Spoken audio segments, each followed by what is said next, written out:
Dr. Neal R. Goodman, in recognition for outstanding lifetime achievement, SIETAR USA is honored to announce Neal R. Goodman, PhD, as the recipient of the 2025 Margaret D. Push Founders Award. This award is not for a single achievement, but for a lifetime of making a significant impact on the intercultural and diversity fields. It is presented in acknowledgement of Neal Goodman's outstanding contributions and steadfast professionalism, which consistently uphold the values and mission of SIETAR USA.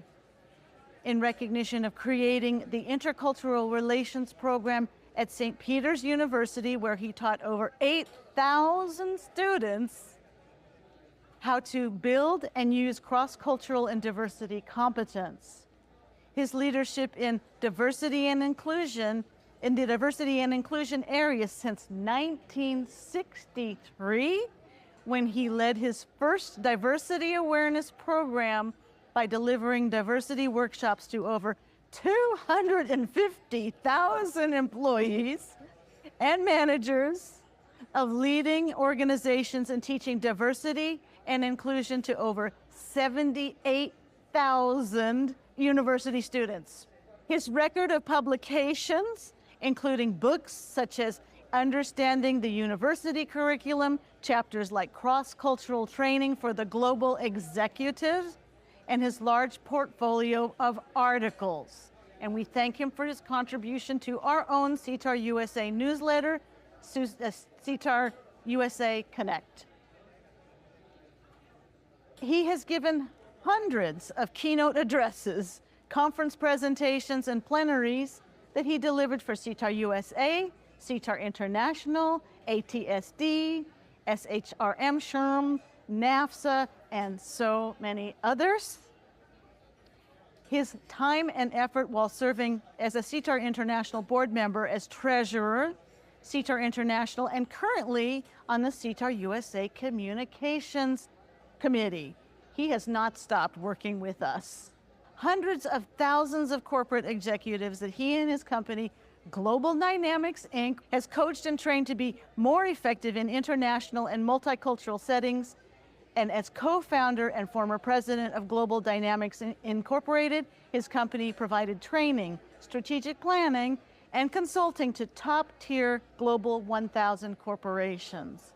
And his dedication and effort for more than half a century to make the world a better place. It is with great pride and appreciation that we honor Neal R. Goodman's exceptional service and achievements with this award. Friends, and we're going to have some people speak on your behalf. Okay. So can you stand here? Yeah. I will put this down.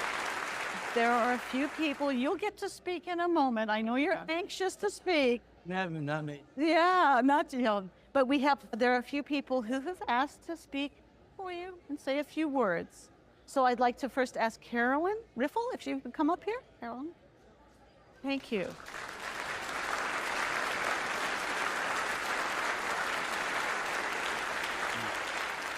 I'm going to go a little bit away from all the cross-cultural training, intercultural things. I'm not sure if everyone is aware, there is a magazine called Training, and it's topic neutral, let's say, for anybody who does training. And Neal has been a regular contributor for a couple of decades at least. And what he was doing with his articles was bringing our field to the attention of the broad training group. And actually, all of his articles from that magazine are available to us. I believe they're through our website or something. So for me, his outreach of introducing our benefits and challenges that our field can help other groups with, it was a tremendous contribution. Thank you. Thank you so much, Carolyn. Next, I would like to call Patricia Coleman, Melodor Coleman up to the stage, if you would be so kind. Now, if you all know Patricia, one of our most famous former presidents and many other roles, my globalicious Patricia.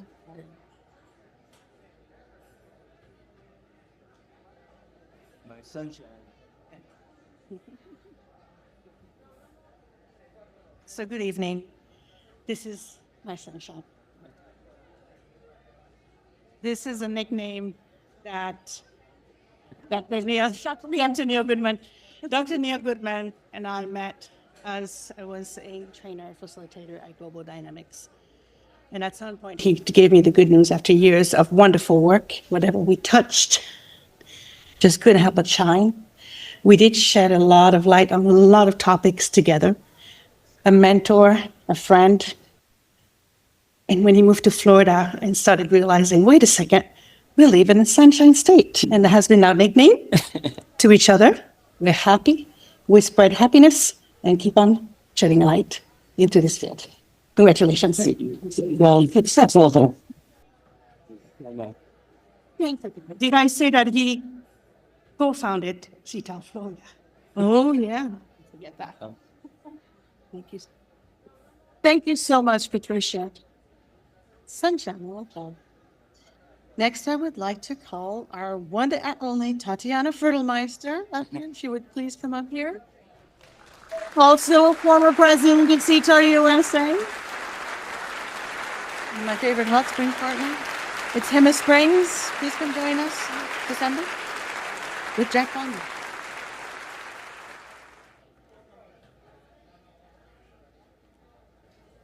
Okay, look at him.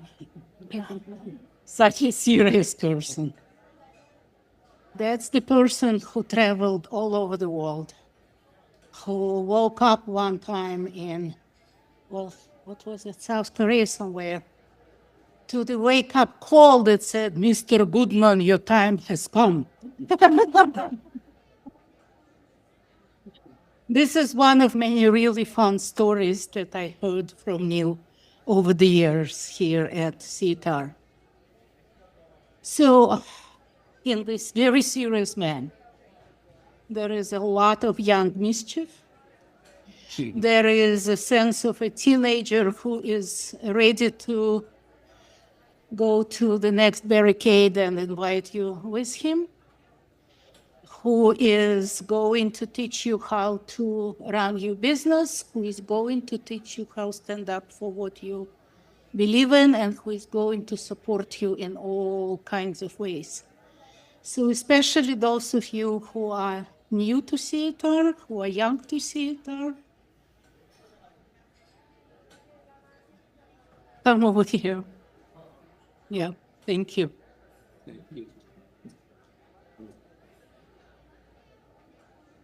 Wait, there's more. Last one, and last but certainly not least, Dr. Ernest Gundling, if you would please come to the stage. Now, Rennie has not been a SIETAR USA president so far, but he's one of the first people that I met when I started my career with Clark Consulting Group. So we go way back, but he has definitely made quite an impact. Thanks. Yes. Others have spoken to different angles about Neal and his career. I would like to speak to his prowess as an entrepreneur. This is not an easy field to do business in. And Neal, I would call him, there's a Japanese word, senpai, which means a respected senior. So Neal has always been 5, 6 or more years ahead of Ted and myself, maybe a few more. And we always look to him to help us figure out where's the field going, what's happening next, what can we do to stay alive. And in this business, there's always a reason to quit. 9/11 was a pretty good, all the planes are grounded, so guess what? There's no training for, what, a month? Yeah. Trainers stranded in Romania and Canada, and financial travails as well. Financial crisis, 2008, 2009, COVID. And through all of that, Neal's found ways to survive and to thrive and to employ many people in this room with good, honest, decent work, what the Buddhists would call right work, that is work with an ethical purpose to it, and that does a real service in the world. And I deeply admire that, and I know how tough it is. And so you're looking at not only everything else everyone else has said, but this is one tough and resilient hombre who's made things work over decades in a way that many of us can only imagine how difficult it's been. And the one last thing I'll say is part of what I know has kept him going, because we went for a little walk this afternoon and he was describing it to me, and it's apparently in his recent piece in the SIETAR publication, is a love for the actual work of training. So you should see the gleam in his eye when he talks about training and being in an interactive situation with an audience where there are these aha moments and suddenly people light up and good things are happening. And then you read the evaluations and, wow, we had an impact. We've had an impact. And I think that's probably part of what's kept you going as well, is just sheer love for this work. And I recommend that to you because there's no other good reason to be doing this unless you believe in it, unless you love it. Those two things will keep you going. And I think Neal is a fantastic role model for all of us in that respect. So thank you very much.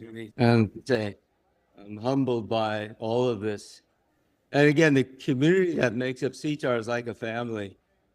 Some of the people who spoke, all the people who spoke, I love and I admire. Some of them were friendly competitors, frenemies, but we had such a mutual respect for one another. And so I just want to tell you how humbled I am and honored to get an award named after Peggy, because those of us who knew her, she really was a hero. And through her work, she kept the field alive with intercultural press and so many other things. So I'm totally grateful and happy about that. And I wouldn't be here today if it wasn't for her. I really was looking forward to tonight because I really wanted to get high with you. And we're in Portland, so why not? That's part of my teenager stuff. But it's true that the next issue of the SIETAR USA newsletter will have an article I did, and it's called Experiencing a Trainer's High. Okay? And I wrote this very recently, but it was really such a beautiful thing for me to do and think about, because it made me think about everything. And the same thing happened when I heard that I was getting this award. I couldn't sleep that night. And it's the first time that's happened in a long time, where you fall asleep and then all of a sudden you wake up with great ideas. You know, it used to be all the time. Now, that's not why you get up all the time. Anyway, here's what I wrote, and you'll be able to see this pretty soon. It says, at its best, a trainer's high becomes a virtuous cycle. The more a trainer helps others thrive, the more they are personally fulfilled. And the more fulfilled they are, the more effective and passionate they become. It really is a virtual cycle. And it is a high. I sold my business a while ago. I haven't done training in a while. Then I was asked to do this program here at SIETAR, the workshop. I was so much looking forward to it because I hadn't had that high. It really, your sense of accomplishment is so great, but that you've helped people move one step further in their careers. And whether that's a SIETAR person building their career here, or helping a student be more successful, or helping a business person grow their career. And so that's the fulfillment. And really, the oxytocin, that love hormone, really comes up. And that's what I've been missing from not doing the training for a while. So I thank you for inviting me to do that again. I'll be very brief about this, how I got here. And it's all, despite what everybody said, it wasn't me, it was all of us. It's not just my award. But I will say that as a 14-year-old, I read a book on evolution. And the book shocked me because I didn't realize that, the universe is, as we know it, is 4.5 billion years, and life's been on Earth for half that amount of time. And humans have been on the Earth for 1 second out of a whole year. And coming to realize that just did something to my mindset. And also made me think about the fact that human beings are, and life itself is always under attack by natural disasters, whether they be earthquakes, hurricanes, tornadoes, and by diseases that we have to master because, again, that's another attack on all of humanity. But I realized that the biggest cancer, the biggest threat to humanity wasn't one of the natural disasters, but one made by us, human-made disasters. The cancers of prejudice and bias, the hatred that people have for one another for no other reason than who they were when they were born. Nothing more than a context, because any one of us could have been dominant group or the minority group. It didn't matter. It was just a matter of context. Just every one of us could have been, and not could have been prejudiced against, but all of us are also prejudiced. And so we have to deal with that and learn how to overcome that. And so that became my life's mission, to try to do that. Now, I don't know why that came to me, but I will say that in my sophomore years of high school, my mother was getting very concerned I may not make it into college. And so she saw that there was this youth leadership conference going on. And she said, why don't you apply for it? It was a week-long retreat in the Jersey woods. So I applied and I got accepted. And little did she know, because she was a very nice, working class, conservative Republican woman. And little did she know that this retreat was a civil rights retreat. And so I came back, I drank the Kool-Aid really deeply. I had that original thought about bias, but all of a sudden here was a context where I was with young people my own age, and we were beginning to talk about each other and how we were taught to think about each other and all the biases that we had. And so it was such a revelation, and I realized it's so easy to build some of those bonds of understanding if you find the common will to do it. And my life has been full of serendipity and irony, and this was one of them, because that was not my mother's intent for sure. And it was interesting for a lot of reasons. One was that while I was there, they had a panel, diversity of religion, and they had a rabbi, a minister, and 2 Catholic priests. And growing up as I did, I was told, always stay away from priests because they're going to try to convert you. And we had a nice conversation. And they weren't, what I thought. They were very welcoming and very nice. In fact, they both taught at St. Peter's University, and they both encouraged me to apply to St. Peter's because they wanted to have some diversity on the campus, and they wanted to have a Jewish student around that could tell Catholics what Jews, we don't have horns and all the rest, and what it's about. And the irony is that I probably spent more time trying to teach Jews about Catholicism than the other way around, because Jews were just as ignorant about other religions as anybody else.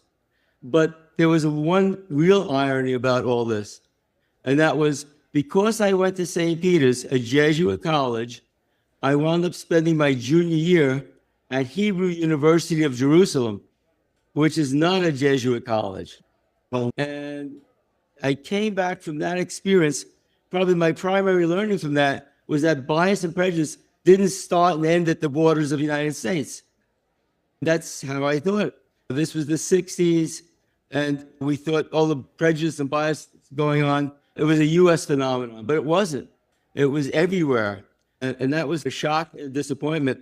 So when I came back from Israel, I immediately went to work at the United Nations.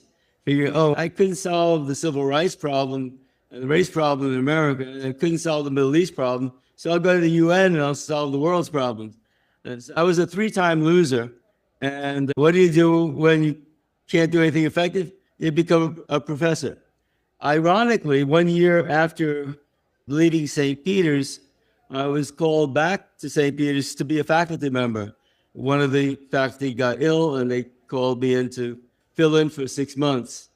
And 36 years later, I retired from St. Peter's as a professor emeritus. Can I get a glass of water over there? Just in case. tend to get dried out. I'm good. Thank you. One's enough. I hope. Thank you. I'll leave you here. Thank you. So, well, that's St. Peter's, by the way, is a school devoted to underprivileged communities. Most of the students are first college generation, as I was. And the idea was to give students an awareness. I was a sociology professor. I could teach whatever I wanted, however I wanted. And so my courses included the autobiography of Malcolm X, but also the Wall Street Journal. I want the students to see the different perspectives of the world. I organized the intercultural studies program so students could learn about the field. I saw study abroad programs. And I tried my best to try to get students to think outside of their own narrow perspective, which is what I had when I started school. And to some degree, it worked. I mean, I'm still in touch with some of my students. One of them said, all I cared about was basketball and girls, but all of a sudden, now I was thinking about the world in a different way. And he became a teacher for students with physical disabilities. And he said he never would have done that. I took students to Harlem. I took students to Broadway State Prison where they did Scared Straight, always trying to get another perspective. Fortunately, when I went to the college, I was so welcome in every way, shape, and form, and my goal was to do the same for the students. When I was at the school for about 20 years, I got bored a bit about teaching the same thing over and realizing that for the most part, the students wanted to know if it's going to be on the exam, but were they really genuinely interested in learning about Hofstadter or anyone else for that matter? Maybe. But I was told by Nan Sussman, who was a member here, to go to the East West Center. The East West Center at the time was a think tank in Hawaii, and it was really the center of intercultural studies and awareness. And the person in charge of that program was Richard Brislin. And those who remember Richard, a brilliant scholar, but a bit of a pain in the ass too. Tough guy. And I went over to Richard at a SIETAR conference. There was a SIETAR Summer Institute in Washington. And I'm really excited to see him. So I said, Richard, I'd love to go to East West Center. I have 2 young daughters. He said, Neal, what do you do? I said, I teach St. Peter's College. He goes, is it mostly teaching or do you research? I said, no, it's mostly teaching. He goes, at the East West Center, we only accept people who have big research grants. And so it's really not going to be an appropriate place for you. We couldn't even make you an offer. Okay, that's life. That afternoon, Dr. Brislin was giving a speech about the field of intercultural relations. He had just written a major book about it. And then he had Q&A at the end. And he said, I raised my hand. He said, Dr. Brislin, there's a major gap in your research. There's something missing. I said, well, he didn't like that, but what is it? I said, you didn't address the issue of social class or power, and that's a major differential. And if you don't talk about that, something's missing from your whole thesis. Everybody was looking at me like, oh my God, you just attacked God. I didn't care. He already told me I couldn't go, so what's the difference? But I don't know why I had the courage to do some of the things I did. But I told him that, and the next day I was sitting at a table like this where I was doing a workshop trying to design cross-cultural training programs. And he comes into the room and everyone's looking at him because he's Richard Brislin. And he comes over to me and everyone's saying, oh, here it comes. And so, Neal, I need to speak to you. Okay, so he takes me out. He goes, Neal, about schools for your children. Talk about indirect communicators, okay? And all of a sudden, voila, I was at the East West Center. And why did he accept me? Why did he invite me? Because he knew that I was doing faculty infusion programs, teaching faculty about globalization, about intercultural relations. And he needed to bring money into the school. That's why the research. And together, mostly me, I designed a program for the East West Center where we brought in faculty from all over the world for 2 weeks to learn how to internationalize and create intercultural relations parts of their curriculum. So he was using me, but I didn't mind being used because I got to spend a year in Hawaii.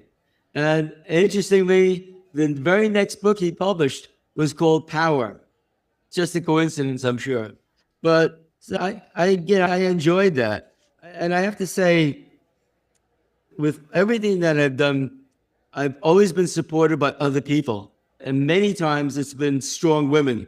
My mother, who, even though she didn't want me to go, didn't realize the civil rights camp, when I proposed to the principal of my school that we should have a civil rights assembly, he called me a communist and a troublemaker. He wanted to suspend me. And he called my mother and he said, oh God, now she's never going to go to college. And she came in and he told her what I was proposing to do. And she said,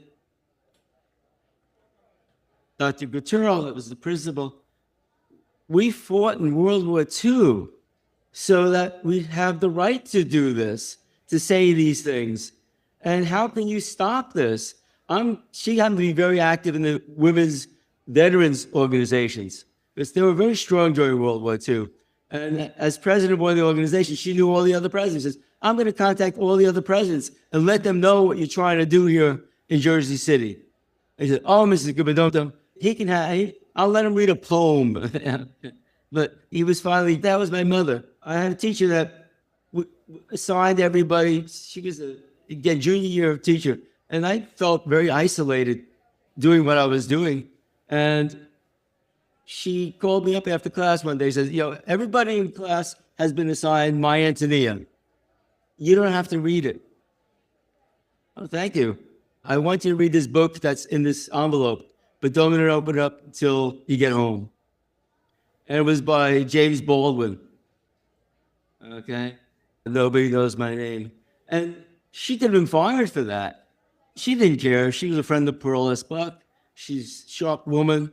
Again, another strong woman that was going to take risks on my behalf.